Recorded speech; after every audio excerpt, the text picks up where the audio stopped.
Hello friends, we are here in Trinidad, an island in the Caribbean, and we're going to look at a place called St. Anne's, in particular the St. Anne's Roman Catholic Church, which has a rich history.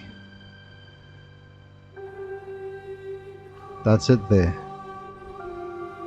I have some nice background music to attend to this video. I would have left natural songs, except that for some reason on this particular day I had sound muted.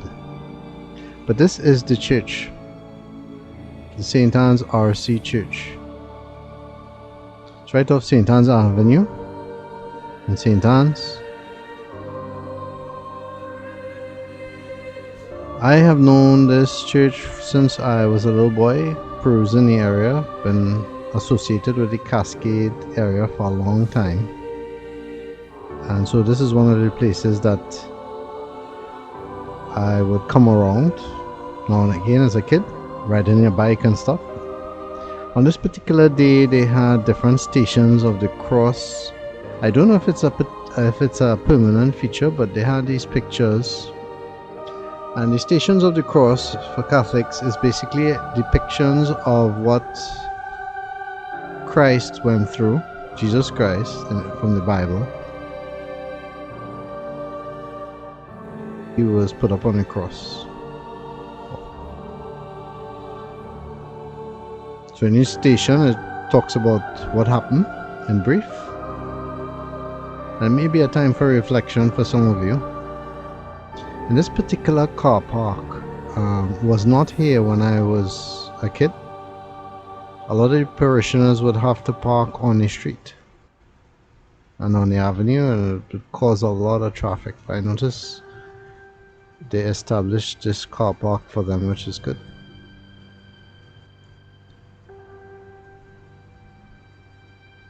Interestingly enough, on the other side of this wall, do you know what it is?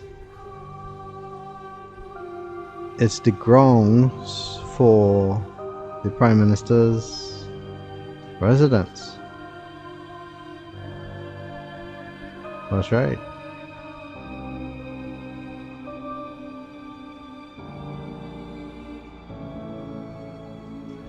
So I'm pretty sure on the other side of those walls it's well looked out, and you can see how tall those walls are.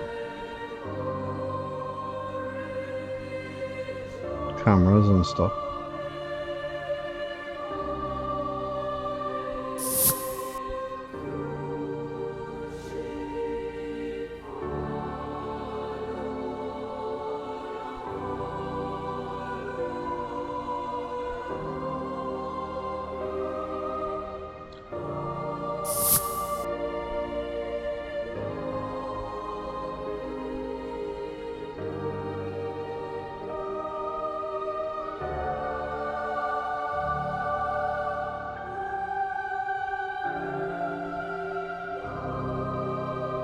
Many people from abroad will often visit this church because of its age and its association with Port of Spain and surroundings. That's also the school there, the public school. The church itself has gone through many renovations. It used to be a little smaller, they expanded it a bit. After we finish these Stations of the Cross, we will go up and look at it. Church is in the background. One of the notable changes is the fact that in doing the stonework repair on the walls, they didn't use the right cement, and you can always tell what was done before and what is there now. In other words, the modern work versus the work when it was first built.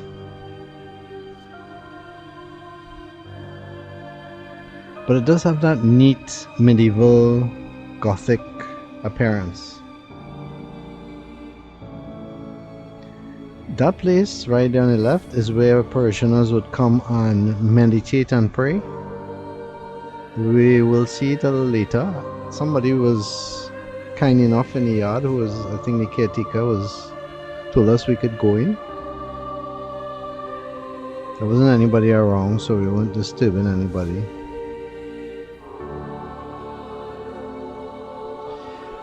This video is mostly for people who remember places like this and treat it as sentimental.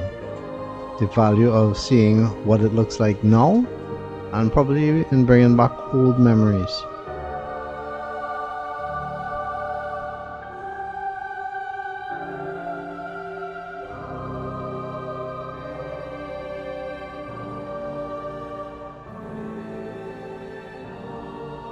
It's an explanation of the patron saint for the Roman Catholic Church, St. Anne.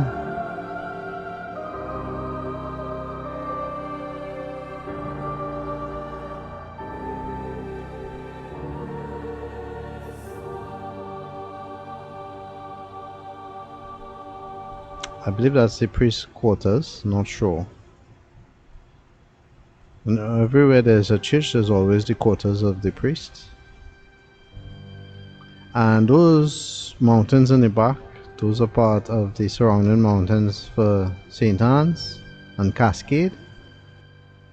And we'll go up these steps and take a look inside the church without actually entering.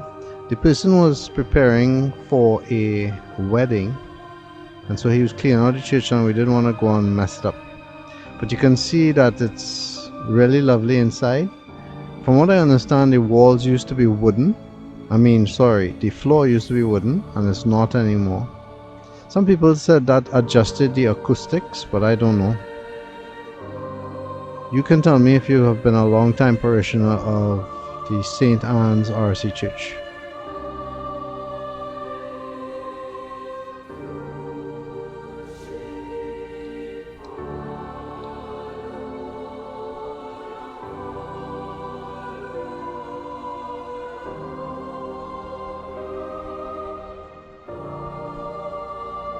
And it's a shame that they have to put so much burglar proofing on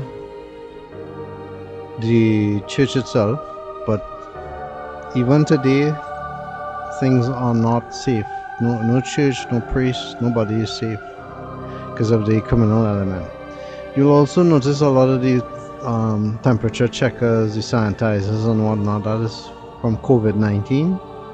And although a lot of the restrictions have been lifted, people still maintain their masks and hand washing and checking their temperature and so forth, which is a good habit, especially since, in churches you're confined and close together. You wouldn't like to know somebody next to you is sick or whatever. Now in this part of the video, unfortunately I don't have song, but somebody's telling me about the stonework. You can notice if you look on the chapel that it has two tones in the way the cement has been placed, and the guy was telling me that where they use the wrong cement, the work has not been good. It's not as strong as where they put the correct cement. This stonework in back in the day, the men of those days didn't have all the modern technology and things at their disposal, so when they built something, they built it to last. This church has been here, I believe, since the 1800s. And he's pointing out this spire. If you can notice the difference in the white cement to the gray cement. Well, I hope you enjoyed today. Thanks for watching. Make sure to like, subscribe and share with your friends.